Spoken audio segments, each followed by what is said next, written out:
Oke, shalom. Selamat pagi anak-anak sekalian. Pak berharap semua dalam keadaan sehat dan tetap semangat untuk mengikuti proses pembelajaran kita pada hari ini. Anak-anak sekalian, hari ini kita akan lanjut belajar tentang materi minggu lalu, yaitu pelajaran 1 tentang Allah hadir dalam alam semesta. Seperti awalnya Bapak sudah jelaskan tentang materi ini, kehadiran Allah dalam alam semesta itu adalah proses Allah menciptakan alam semesta ini. Anak-anak sekalian, pada pelajaran hari ini kita akan belajar lanjutan dari materi ini, di mana yang perlu kita ingat, yang perlu kita lakukan adalah kita harus mencapai tujuan pembelajaran kita. Nah, untuk anak-anak ingat kembali tentang tujuan pembelajaran kita, maka di sini saya akan sampaikan. Yang pertama, tujuan pembelajaran kita dari materi 1 ini atau pelajaran 1 ini, yang pertama adalah mensyukuri kehadiran Allah dalam alam semesta. Yang kedua, menyebutkan berbagai ciptaan Allah semua berguna bagi manusia. Yang ketiga, menceritakan cara mensyukuri kehadiran Allah dalam alam semesta.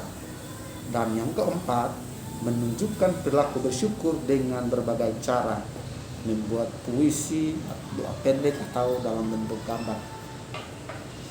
Anak-anak sekalian, pelajaran pertama dalam tema ini juga di kelas 3 ini, Pak juga sudah jelaskan bahwa bagaimana cara Allah hadir di dalam alam semesta ini. Allah hadir dalam alam semesta ini lewat karya ciptaannya, atau lewat segala sesuatu yang Allah buat di dalam dunia ini, termasuk kita manusia. Dan ada berbagai penjelasan Alkitab yang telah menjadi acuan pembelajaran kita, yaitu mulai dari Kejadian 1 ayat 1 sampai 31. Jadi Pak harapkan bahwa penegasan materi pada hari ini, anak-anak di rumah harus rajin membaca Alkitab. Jangan lupa bahwa mata pelajaran pendidikan agama Kristen dan budaya seperti sumber utamanya adalah Alkitab. Jadi setiap bahan Alkitab yang menjadi bahan pembelajaran kita, kiranya anak-anak di rumah tetap membaca dan ikuti setiap proses pembelajaran. Dan Alkitab adalah menjadi salah satu bahan acuan untuk kita belajar. Dan tema ini dimulai dengan cerita tentang penciptaan. Kita tahu bahwa alam semesta ini dihadirkan oleh Allah lewat karya ciptaannya.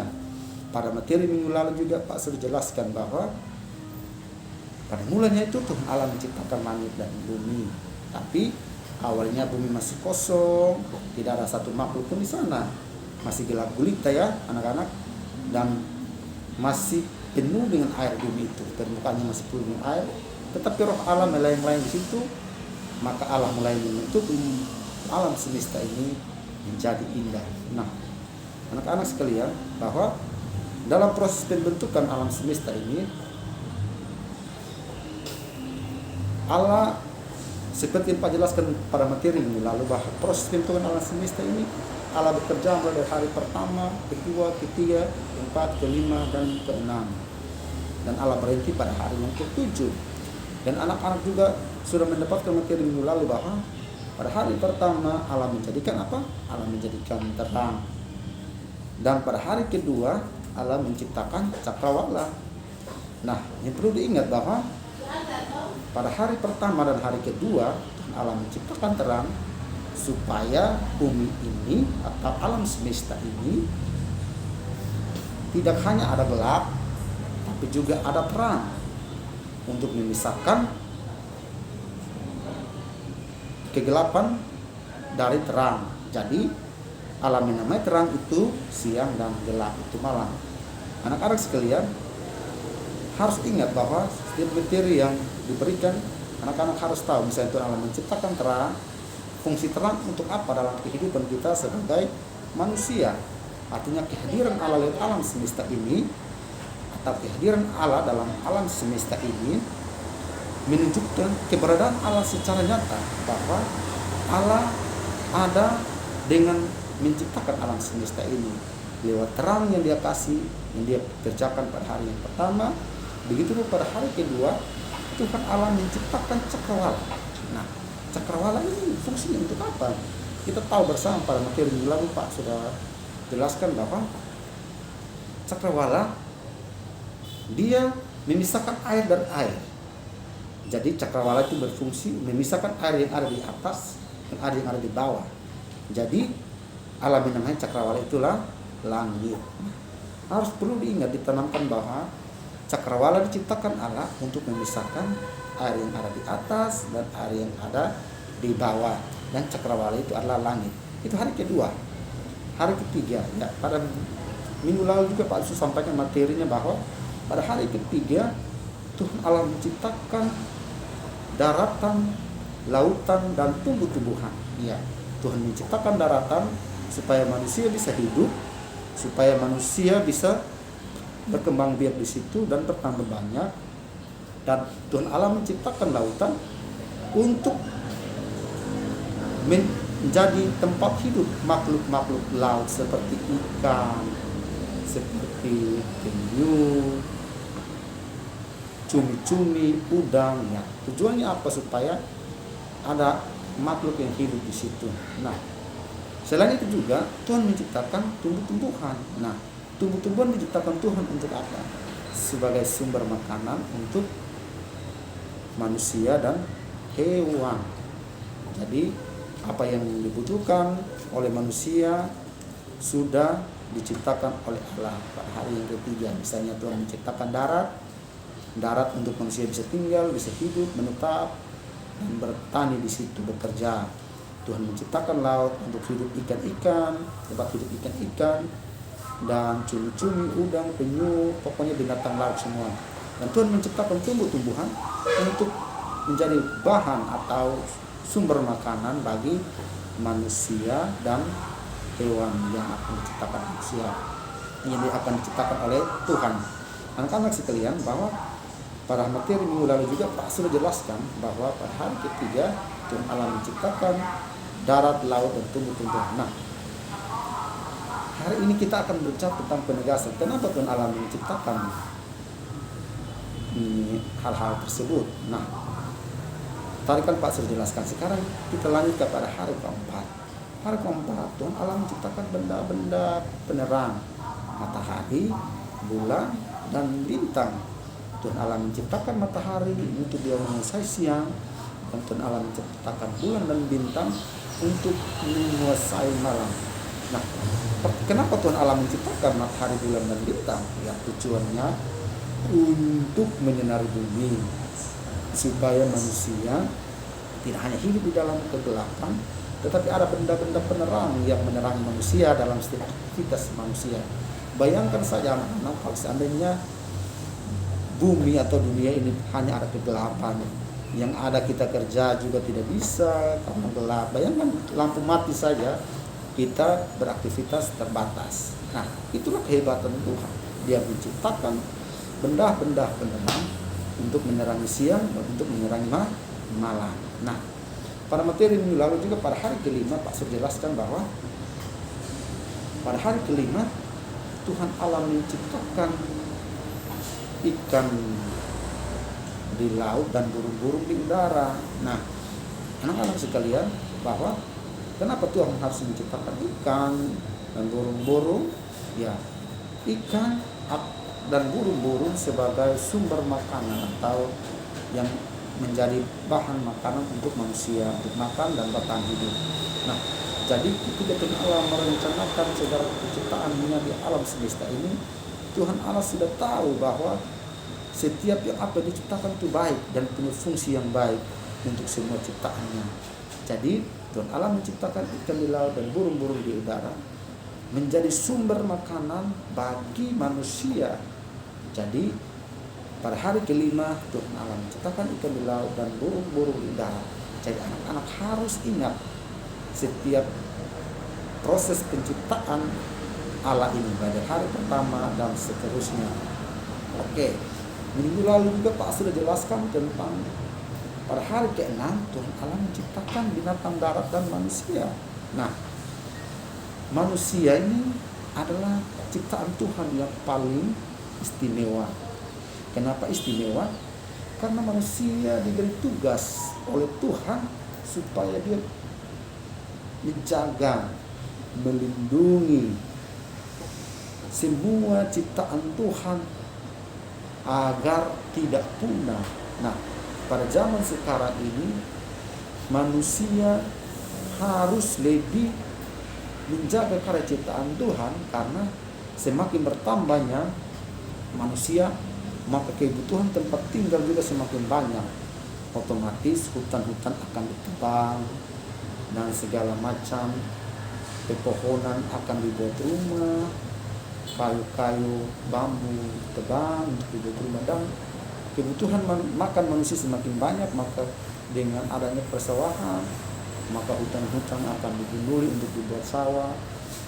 Nah, proses penciptaan Tuhan pada hari ke-6 ini menciptakan manusia. Tuhan memberikan kuasa kepada manusia untuk menjaga dan melindungi semua ciptaannya. Cara kita menjaga dan melindungi semua ciptaan Tuhan adalah itu, kita melestarikan tumbuh-tumbuhan, menjaga hewan, memelihara agar tidak punah, tidak memburu sembarangan hewan, tidak membunuh juga sembarangan hewan. Tetapi kita harus pelihara dan melestarikan.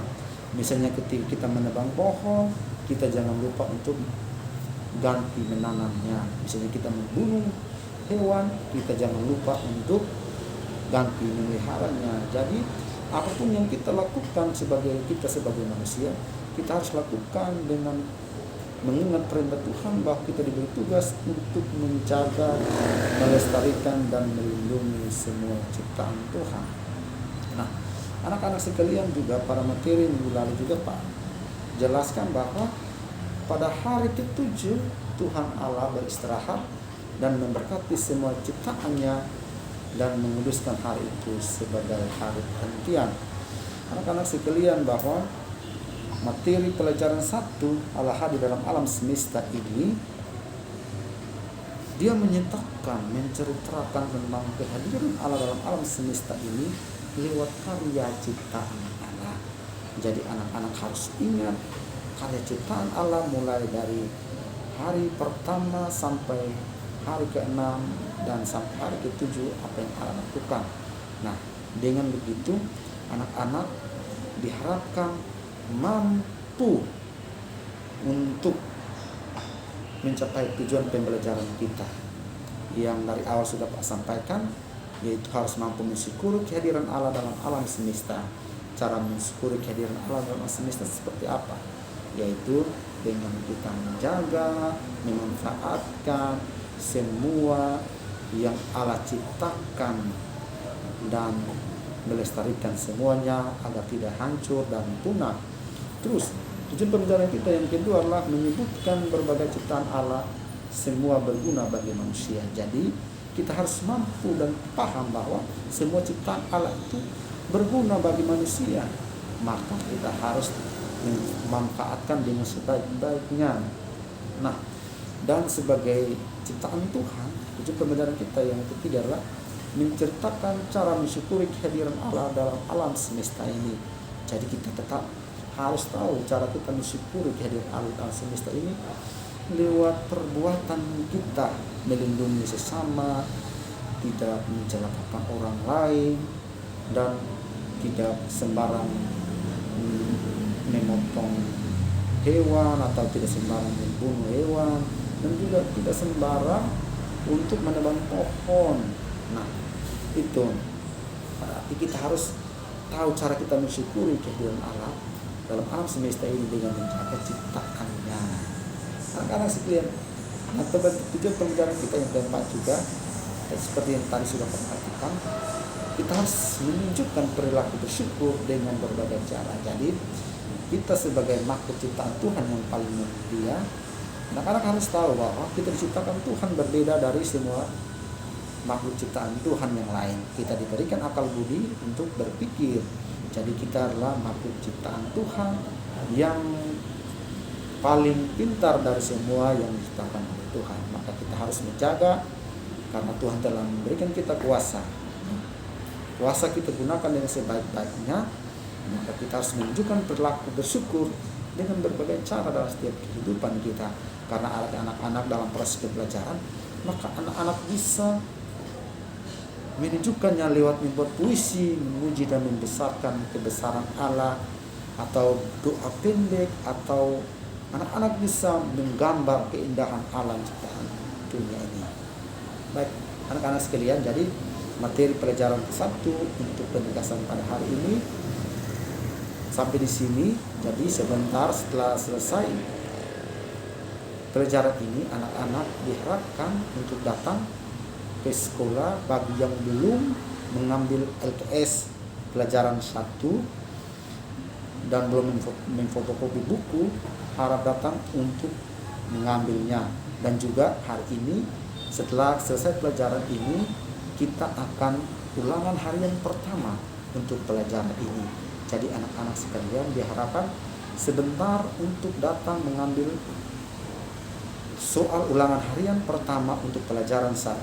Karena hari ini pertemuan untuk pelajaran 1 berakhir pada hari ini, dan minggu depan kita akan lanjut dengan pelajaran 2. Jadi anak-anak yang dalam proses pelajaran 1 ini belum menyelesaikan tugas-tugasnya, diharapkan untuk segera menyelesaikannya. Dan sebentar setelah selesai ini, anak-anak datang untuk mengambil soal ulangan harian 1 untuk pelajaran 1. Dan minggu depan kita akan lanjut dengan pelajaran 2. Tuhan Yesus kiranya memberkati anak-anak sekalian, dan tetap semangat. Jangan lupa selalu dekat dengan Tuhan dan berdoa agar anak-anak diberi kekuatan, semangat untuk selalu hadir dalam setiap proses pembelajaran. Shalom, Tuhan memberkati kita semua.